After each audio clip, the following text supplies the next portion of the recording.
یہ سوچنے میں تھوڑا عجیب لگتا ہے نا کہ بحریہ احمر میں ہونے والا ایک بحران کسی کی گاڑی کی قیمت پر کیسے اثر انداز ہو سکتا ہے۔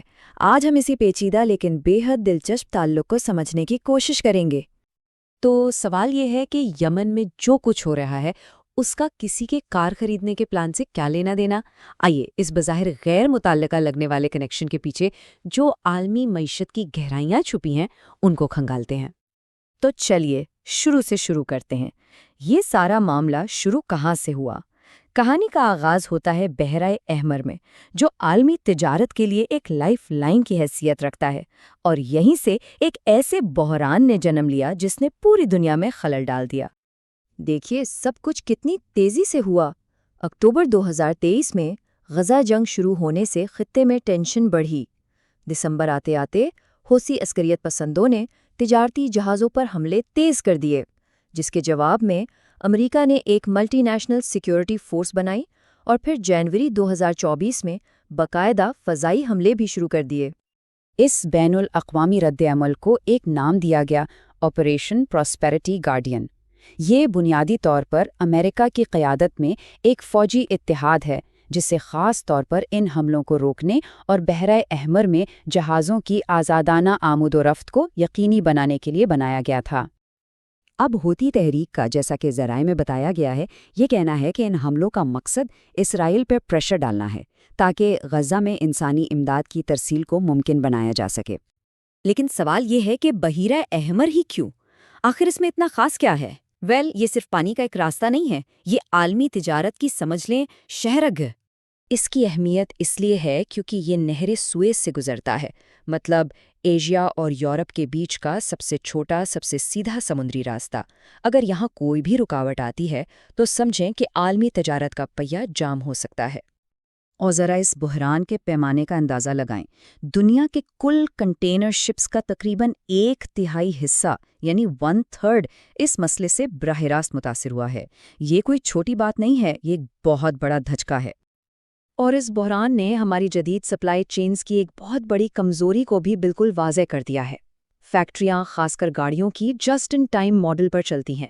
اس کا مطلب ہے کہ پارٹس عین ضرورت کے وقت پر ہی فیکٹری پہنچتے ہیں، تو ذرا سی بھی دیر اور پوری پروڈکشن لائن رک جاتی ہے۔ تو اس سب کا فوری اثر کیا ہوا؟ سیدھی سی بات ہے، کمپنیوں کو اپنے جہازوں کے راستے بدلنے پڑے، اور اس سے اخراجات آسمان پر پہنچ گئے۔ جب نہر سوئز کا شارٹ کٹ بند ہوا تو کمپنیوں کو مجبوراً افریقہ کے گرد گھوم کر جانا پڑ رہا ہے۔ یہ راستہ نہ صرف 3,500 ناٹیکل میل لمبا ہے، بلکہ اس میں 20 دن بھی اضافی لگتے ہیں، اور اضافی دن کا مطلب ہے اضافی پیسہ۔ اور اخراجات میں اضافہ کوئی معمولی نہیں بلکہ حیران کن ہے۔ صرف جنوری 2024 کا ڈیٹا دیکھیں تو شنگھائی سے یورپ کا خرچہ ایک ہفتے میں 8.1% بڑھ گیا، اور ایشیا سے امریکہ کے مغربی ساحل کے لیے تو حد ہی ہو گئی، 43.2% اضافہ صرف ایک ہفتے میں۔ یہ تو صرف سفر کی بات ہوئی، اس کا ایک اور سائیڈ ایفیکٹ بھی ہے، بندرگاہوں پر ٹریفک جام۔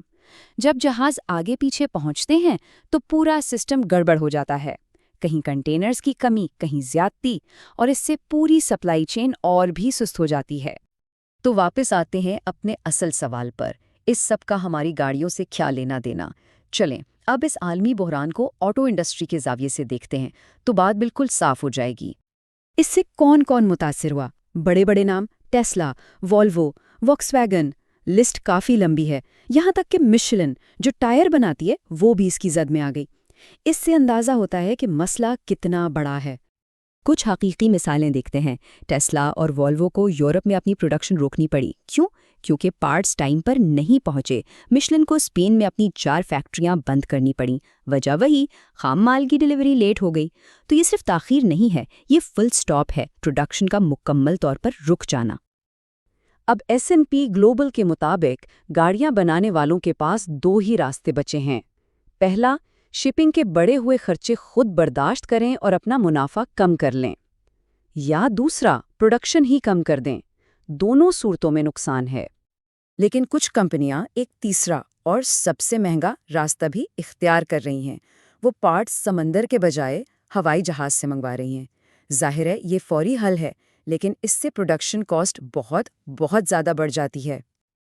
اور بات یہیں ختم نہیں ہوتی، اس کہانی میں ایک اور ٹویسٹ ہے، ایک ایسا خرچہ جس پر عام طور پر نظر نہیں جاتی، اور وہ ہے انشورنس۔ شپنگ کے اخراجات کے اوپر ایک اور بہت بڑا خرچہ آ گیا ہے، وار رسک انشورنس۔